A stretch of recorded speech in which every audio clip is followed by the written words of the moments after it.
Here is the well-reasoned discussion of technology. Has it been contributory or hazardously malevolent? What are chemtrails? Is it true that the governments intentionally contaminate their citizens to test out lethal chemicals? And what about economic dynamism?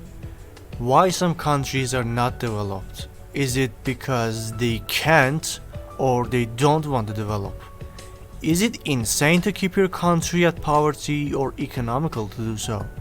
Stick around to find out about conspiracies and the reality about technology in the 21st century. If you're using the internet right now, there is an underlying reason why you are provided with it. If you can watch movies, TV, and so forth, the provider of it possibly has a devilish motive behind it. It was revealed that the British military aircraft dropped thousands of kilos of chemicals that contained largely unknown toxic potential on the British people between 1953 and 1964.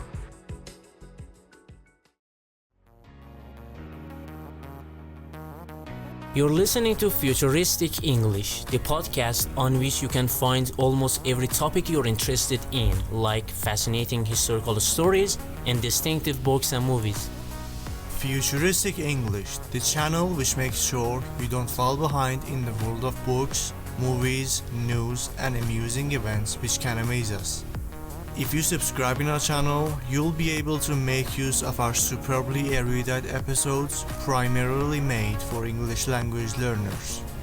Please subscribe in our channel to make use of our expertly detailed analysis on every episode's language knowledge, carefully curated for those who are fans of a unique source to build their language knowledge on, all in one place here at Futuristic English. Welcome to episode 1 of Futuristic English. This is Hadi. And this is Milad.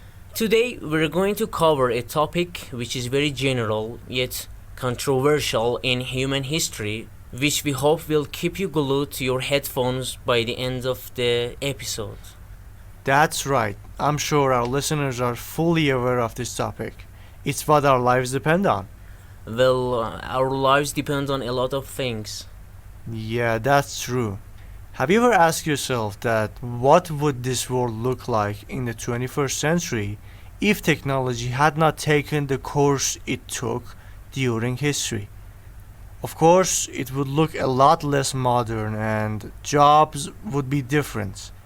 All in all, everything would be different. Yeah, suppose if nuclear energy had not been invented, would superpowers be as authoritative as they are right now? We are not going to dissect different possibilities, or some people call it different worlds. As we all know, technology is an integral part of human life because, simply because of the facilitative opportunities it provides. Not completely positive, but facilitative. Yeah, let's take nuclear energy as an instance. It has the capacity of providing an endless amount of energy for whatever usage you want. But you know what other capabilities it has? Oh yeah, instantly killing thousands of people in an instant, right? That's exactly it. You could use it for and against humanity. And who's there to stop you? Bullies?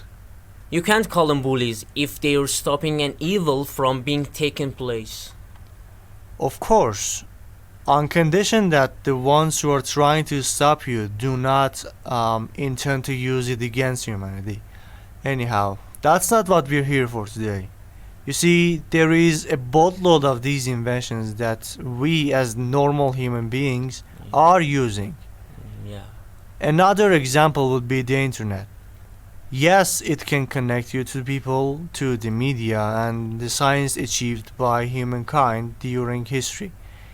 It can also exert irreparable damage to the human mind.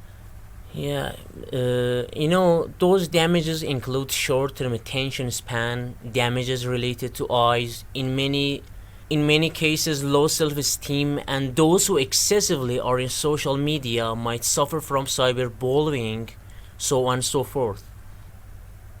And there is no regulation over it, because if there were, it no longer would be called the internet, right? So in this mishmash of positive aspects and negative aspects, what are we to do? Where is it headed to? How will it all be mapped out in the future? And by the future I mean the next 100 years or later than that, you know? That's a valid question. The answer is we don't know. But from what we've witnessed during the course of history, I don't believe it's gonna have a bright future. Yep, Antarctica is going downhill. Consequently, the wildlife will be impacted by it, and we don't want to know what happens later because it's not as sweet and cute as some might think it is. Air pollution is mercilessly ravaging the air condition globally. But thanks to the novel coronavirus, we the people seem to be giving Mother Nature a break. The virus has its shortcomings, but this is an evident advantage which will ultimately benefit us in the end. Amen to that. But the thing is that recently, and by recently I mean the last 300 years, the whole concept of wielding a certain technology has turned into a weapon-like concept. In a way that if a community is enjoying a certain kind of technological advancement, there is certainly a dark aspect to it, no exceptions whatsoever, full stop. What do you mean? If you're using the internet right now, there is an underlying reason why you are provided with it. If you can watch movies, TV, and so forth, the provider of it possibly has a devilish motive behind it. They want to give you something, or better to say, manipulate you in some way that is a whole lot more difficult than other methods. You just mentioned the internet and the mass media, but I've got something very distinctive and destructive which technology has paved the way for its existence. And what is that? I'm sure you've encountered those aircraft which fly across the sky and leave white trails of themselves. Yeah, when I was a kid, I would ask my mom what they were, and she would say they are planes which are very fast. That's why they leave a long line of smoke behind themselves. Yep, as it turns out, there are two different kinds of these aircraft. One kind leaves a long trail of condensation. This happens when the jet motor flies at a high altitude, and the temperature and humidity levels are high, so because of the combustion of the jet motor, this happens. Wow, man, my mom wasn't wrong after all. Well, that's not the end of the story. Here comes our conspiracy. There is another group of these aircraft which release chemicals vastly over a huge area. And I guess these are called chemtrails, right? That's exactly it. The benign kind is called contrails because it only leaves condensational trails behind itself. This kind is called chemtrail because it spreads chemically devilish substances. Wow, so if they're devilish, why make them? Why even think about releasing huge amounts of chemical substances over land? Unless you use it as a warfare weapon. That's precisely what it is. These chemtrails have been an ongoing thing during the last couple of decades. Governments have confessed to implementing it and abusing it against their own citizens and other countries. Yes. According to the research we did on this matter, there is conclusive evidence that the British government conspired to test out chemtrails, not on the enemy force, but on its own civilian population from 1940 to 1979. We're talking about 40 years of mass contamination.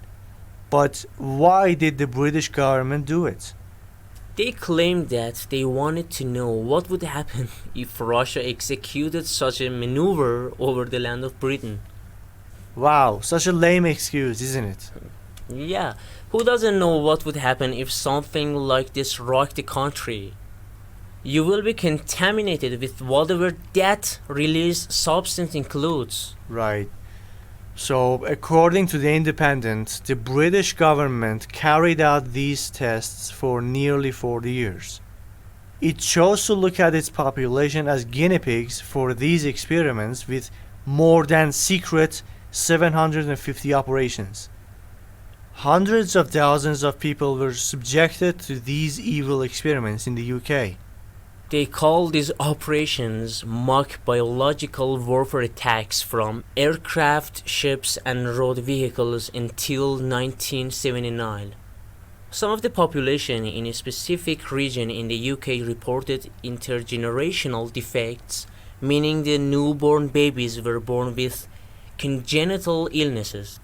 In a research by a scientist named Ulf Schmidt, who is a professor of modern history at the University of Kent, it was revealed that the British military aircraft dropped thousands of kilos of chemicals that contained largely unknown toxic potential on the British people between 1953 and 1964. Alright. Before we go any further, do you buy their story of the whole Russian situation? Suppose undergoing numerous life-risking experiments without being aware that you're being used as a subject of your government. How would you feel in that case? Used, violated. Exactly. And considering that we are seeing these planes come and go across our sky left, right, and center, I wonder if I'm being experimented on. Or possibly other governments are carrying out tests on us with or without our government's knowledge. That's true, Milad. You can't tell if they're just contrails or the death angels trying to contaminate you. Let's all hope that they're just the good old contrails or the kind of chemtrails which release stuff to cause fertility and rain. Yeah, okay. Here comes another horrible incident of chemtrails. This was my favorite. And not that I like it, but it's the most evident incident of all. In 1952, on the west coast of Scotland, a cloud of plague bacteria was emitted, and a ship which was carrying a number of fishermen happened to travel through the cloud. In the same report, there is tacit approval of the UK government of releasing anthrax. Now, let's see what anthrax is. According to Medicinet.com, anthrax causes skin, lung, and bowel disease and can be deadly. This website also reminds the reader that anthrax is a subject of bioterrorist warfare. Now you tell me the British government was only playing games with its citizens to see what would happen if Russia did this. Sad but true. Oh my god. Yeah. Britain wasn't the only country to test out such things on their own people. The same stuff happened in the US Louisiana. It was all the rage once it happened. In the US's case, the government poured flea bombs in certain parts of Louisiana and Florida to potentially give people malaria and other diseases as an experiment to potentially use it as a weapon. We only hit the surface of this matter. These were only a handful of confirmed cases of intentional chemical emissions which governments have confessed to. Who knows how many other cases have gone unnoticed, huh? Right, it's a cringe-worthy situation when you think about it. You're not immune to even your own government, let alone the enemy, I mean, if you want to test biological stuff over a wild area, try using it on plants. If it does work, then it will work on humans as well. The more technology advances, the more consequences of it will emerge. To a point that one might wish it all would just stop.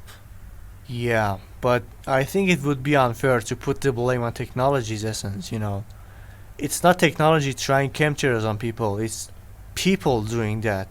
Anyhow, With the current situation with coronavirus, I wonder if it's all just a scheme to sabotage people and decrease the life standards. A lot of institutions would benefit from it if you think about it. What institutions? You know, banks, giant corporations, and so forth. Many small businesses are crushed because of this pandemic. Drug corporations are having a feast for the situation. The banks too. Since businesses are going downhill, they are giving loans left and right. This will ultimately empower the banks and corporations and weaken the economic status of people worldwide. Can't argue with that. But what do you think is the main reason why this virus is spread worldwide? Of course, if it's handmade.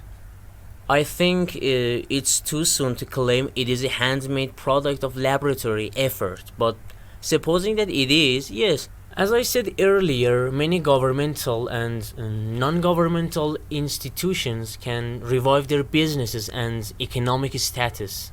You got the oil price which has plummeted. There is Bitcoin. There is the stock market in the US.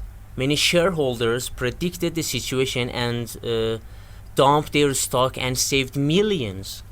You know, others went through huge losses. It makes sense to some extent. Supposing it is not a natural virus, the creators of it could rake in the world's dollars in an instant only through the US's stock market.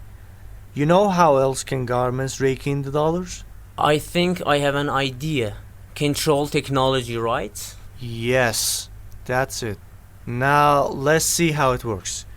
Have you ever thought why some countries enjoy the world's cutting edge technology and some others are still living an archaic life?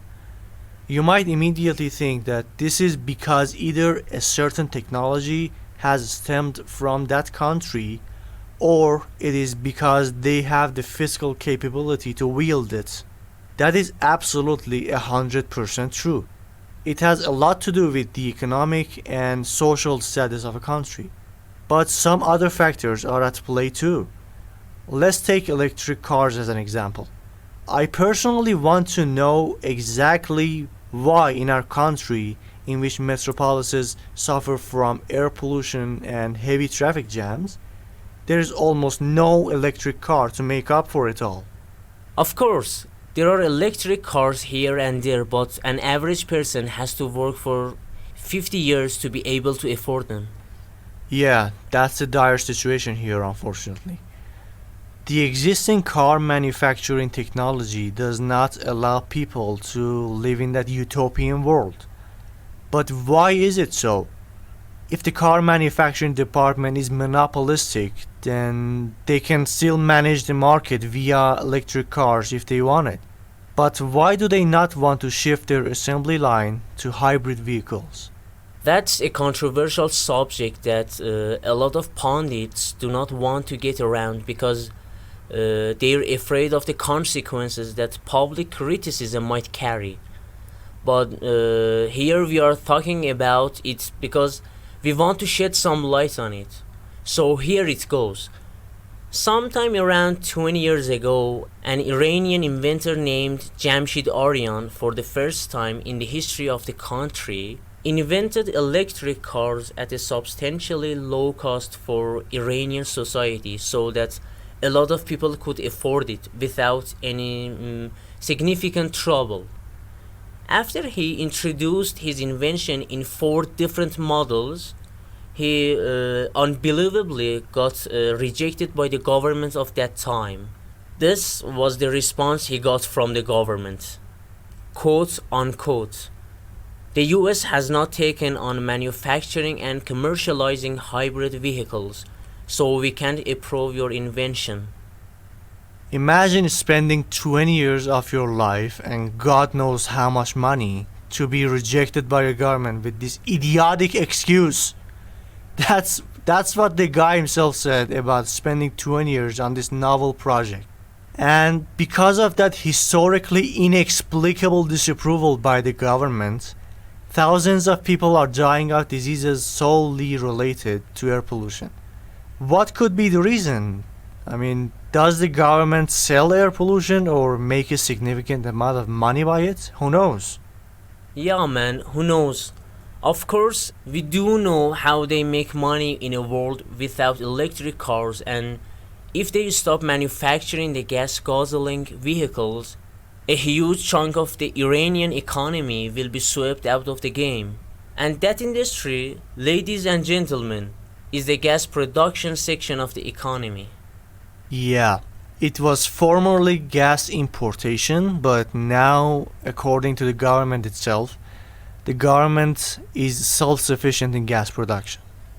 Not such bad news, but it's taking thousands of lives annually according to the state media, especially with the low quality gas that we are self-sufficient with. And the guy himself declared that he was threatened to death by the two semi-giant monopolistic car manufacturers in Iran.